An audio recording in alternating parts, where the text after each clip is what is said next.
In today's reading, we hear about the importance of Christ's resurrection to the Christian faith. Paul is writing to the Corinthians. He knows that many of them doubt that the dead will be raised at the end. He knows that they doubt that Jesus was raised. But he argues that without resurrection, then this new faith is basically worthless. Just another new philosophy, some rabbi with some progressive ideas. Paul reminds his readers that he has been risking his life for Christ, being beaten by Romans and Jews alike, facing the beasts, as he calls it. All of this is a complete waste of time, Paul argues, if Christ wasn't raised from the dead. Paul states that it's only through Christ's resurrection that we know that Jesus was endorsed by God, and that this new way of living has the full support of God. If it doesn't, then we might as well just eat, drink, and be merry, for tomorrow we die. And that's just the end of it. Paul speaks of Christ being the new Adam, a new kind of human being, one who shows us a new way of living, how to live without sin, and if you do end up sinning, how to be forgiven for those sins. Before Christ, it looked as though death would always have the final word. Governments like the Roman Empire used the threat of death and actual death, executions like crucifixions, to keep people in line. But in Christ, God shows that there is a power stronger even than the state, one that can conquer death itself. Christians saw Christ's life as literally world-changing. It was a spiritual revolution, but also a cosmic one as well.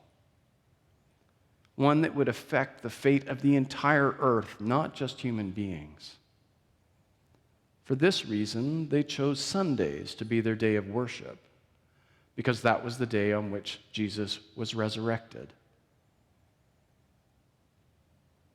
Early Christians remembered that Jesus had said, "I am the light of the world." And that, of course, reminded them of what was said in Genesis on the first day, where the very first thing that God does is say, "Let there be light." So they reasoned that the first day of creation had a relationship to Christ's resurrection, since he had said, "I am the light." So the early Christians talked about Sundays as being the 8th day of creation, a sort of cosmic reset, not just for humanity, but for the entire world. Through Christ, God had recreated the world on the 8th day by granting humanity a second chance. The idea of the 8th day of creation meant that the number 8 became really important to Christians. Early theologians noticed that in the Noah's Ark story, there were 8 people on the ark, right? Noah's family. They were the sole survivors, led into a new life after the baptism of the flood. And for Christians in Paul's time, the initiation into Christianity, of course, came through baptism. That's how you joined the faith. You were trained in the faith for 2 or 3 years, and then you were formally baptized. You were put into water, and you came out a new person. Buildings that were created for baptism, as well as baptismal fonts, were given an 8-sided shape because they considered this new life to be the 8th day of creation. So baptismal fonts had 8 sides. Here at Lawrence Park, we have a baptismal font. It's at the back. It looks like this. It's kind of got an urn shape to it, but if you look at its base, you'll see that it has 8 sides. It has 8 sides because baptismal fonts recall the 8th day of creation, which was when Christ gave humanity a second chance on that Sunday when he was resurrected. The idea of Christ as the 8th day of creation has 2 aspects, personal and cosmic. When you're baptized, it's the personal aspect.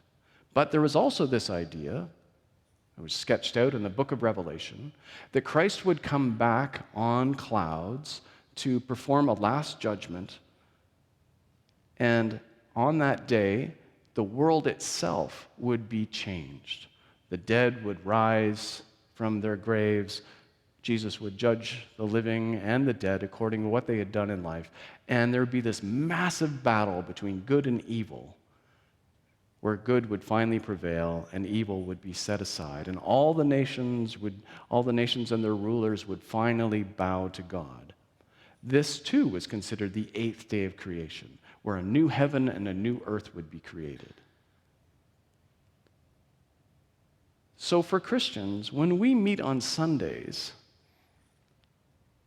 it's because it recalls the first day of creation long ago.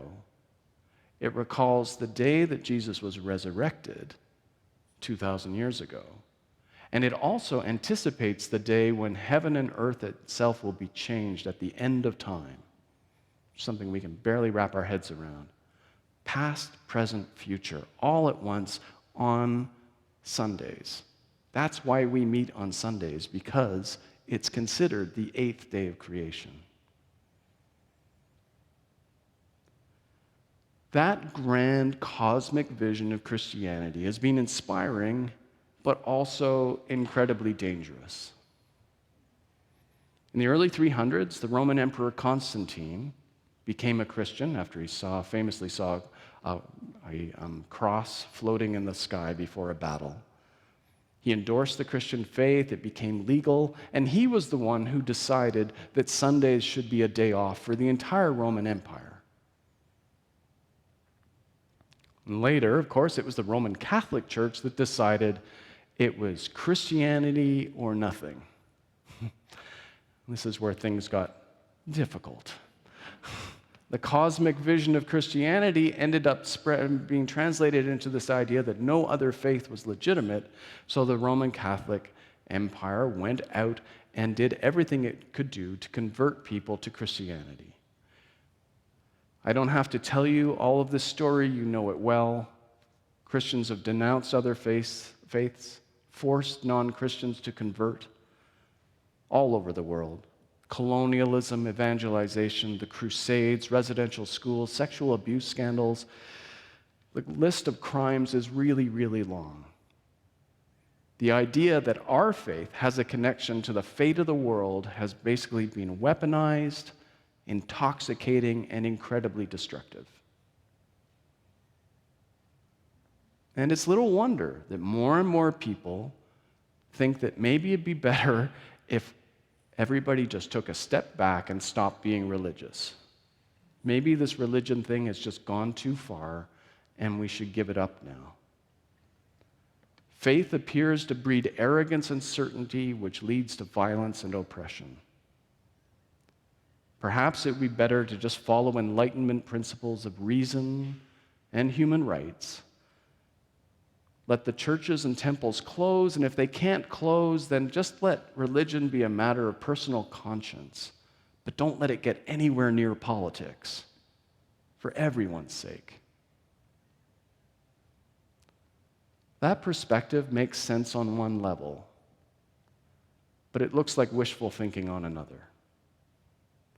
Anthropologists have found that everywhere they've gone in the world, they have found spirituality. From the remotest jungles to the high Arctic, long before Christianity met any of these cultures, people were spiritual and they had their own local religions. It's become a basic understanding among anthropologists that spirituality is just a human universal. It appears everywhere. It provides consolation in times of difficulty. It explains our place in the big picture of the cosmos, and it provides answers to where do you go when you die, and why are people born, and what are we doing here? Even if Christianity were to fade away, other faiths would take its place. Moreover, the kinds of violent oppression that we denounce among Christians have also always existed. Long before there were popes and Christian kings, there were pharaohs. There were despots, emperors, and Caesars. The desire for absolute power appears to be everywhere that there are large-scale societies. When the Spanish first came to Mexico, they found Aztec and Incan emperors who ruled with an iron fist in societies where people, even children, were sacrificed to their gods. The idea that some people should rule everyone else was not invented by Christians, but by our fallen human nature, which can be found everywhere. The Soviet Union's leader, Joseph Stalin, was not religious, but he let 3.9 million Ukrainians die of starvation in the 1930s. Their grain was taken and brought to Russia, and the Ukrainians were left to eat leather belts and dig up roots, and were suspected of hiding food when the Russian soldiers came in. 3.9 million people died. Mao Zedong was an atheist, yet his Cultural Revolution in the 1960s killed an estimated 2 million people. In Cambodia, Pol Pot's atheist communist dictatorship killed up to 3 million people in the 1970s. Atheists can kill mass numbers of people too. It does not seem likely that if all faiths were to disappear tomorrow, that there would be no more dictators. Instead, history suggests that in every large society, there are people who lust for power and who will lie, steal, and cheat to get it. They will infiltrate any institution in society that has power, including churches. The desire for power, not dogma, is what unites them across time and space. The problem is human nature, which in some people leads to a lust for power to satisfy an inner sense of powerlessness. We can see the dangers of this kind of personality in Putin's attack on Ukraine and Trump's attack on American democracy. Now, as Canadians, it's easy for us to think, okay, well, that's happening there, but it couldn't possibly happen here. We're in good shape. And we have a municipal election happening just on the 24th. And we can safely go to the polls and not worry about anybody standing there with a machine gun or being harassed as we vote.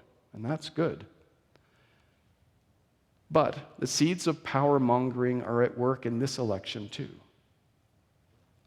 Recently, Ontario's provincial government rewrote the rules for how Toronto is governed.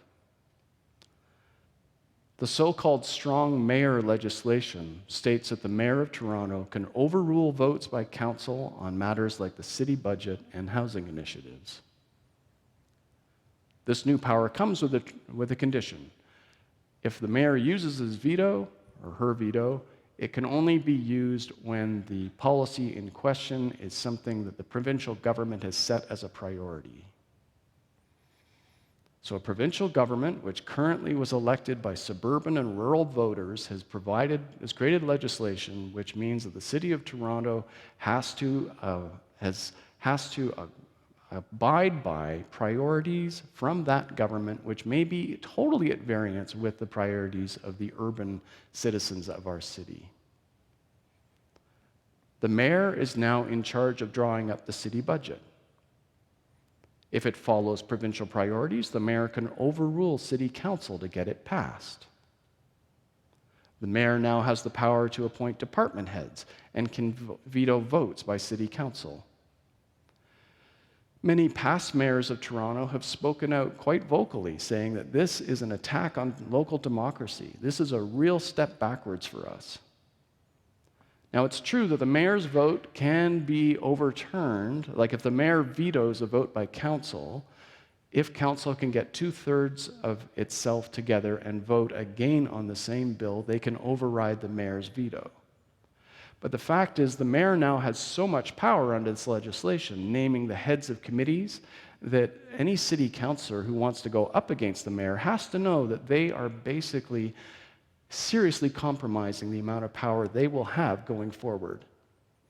As a city councilor, you don't want to just be the person who votes, you also want to be the head of committees. You know, Jay Robinson's the head of the TTC. You need the mayor's help to get there.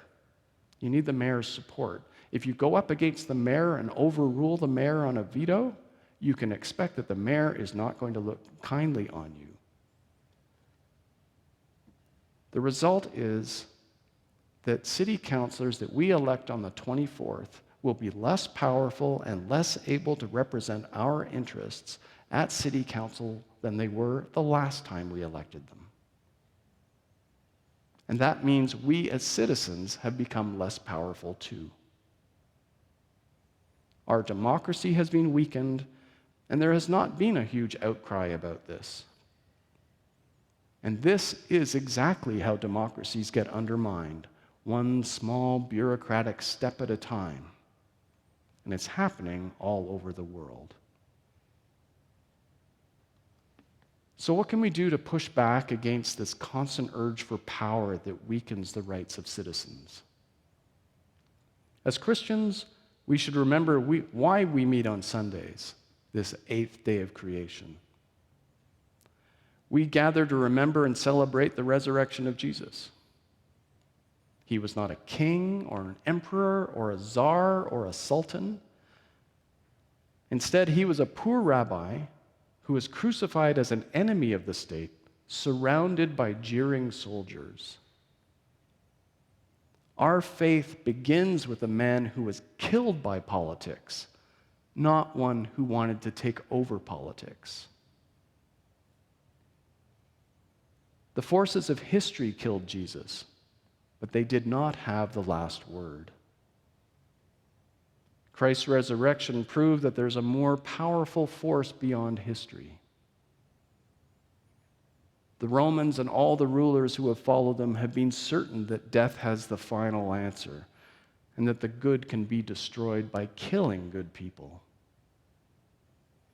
Christ's resurrection recreates the world by providing proof that God is more powerful than death.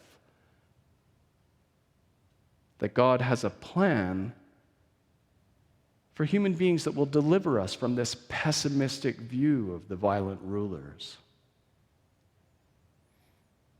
In a world threatened by nuclear weapons, it is clear that human nature left on its own has the power to destroy not just our own species, but all species.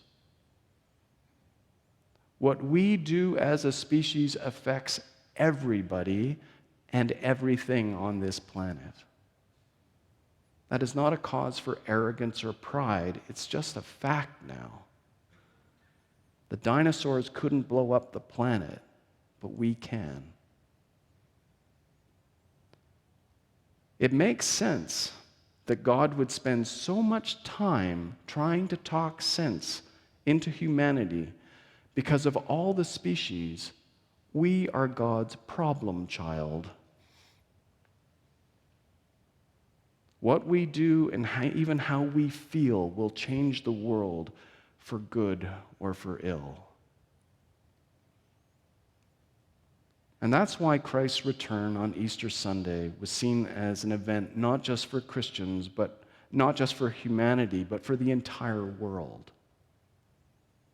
It was an 8th day of creation, a vision of a new future where love, not hatred, prevails, where life is not snuffed out by death, where a commitment to compassion, love, and understanding prove more powerful than any ruler. For the only way to defeat hatred is not with more bullets, more weapons, more guided missile systems, but by providing an alternative. But it's not enough that individuals acquire this wisdom, since even as individuals, if we get it, our problem is we die. We don't last. And another generation will have to learn this all over again. And that's why God created churches, to carry this message forward. Churches are like an ark that can carry the message of love and compassion through the turbulent waters of time. As others rage and declare that only power and violence matter, we are to collectively keep this message alive. And we know now that God has not just been talking to Christians about this. God has been talking to Muslims and Hindus, indigenous people, Buddhists. They've all heard this message of love as well. And Christian arrogance must be set aside. There are many arcs, not just one, and that's a good thing. We are all called to follow God's lead, to show that compassion and love can replace hatred and greed as the operating system of this species. Our faith began with people like Paul, who risked their lives spreading the good news of this different way of being in the world, this second chance for creation.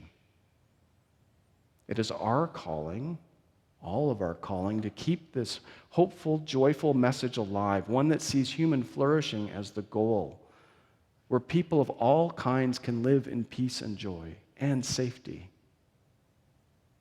We will always meet resistance, not just from the outside, but within our churches by people who don't get this message, but see the church as a place where they can climb the ladder and get more power.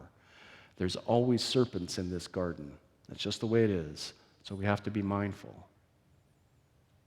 But with God's help, we can be this ark that carries this message of love.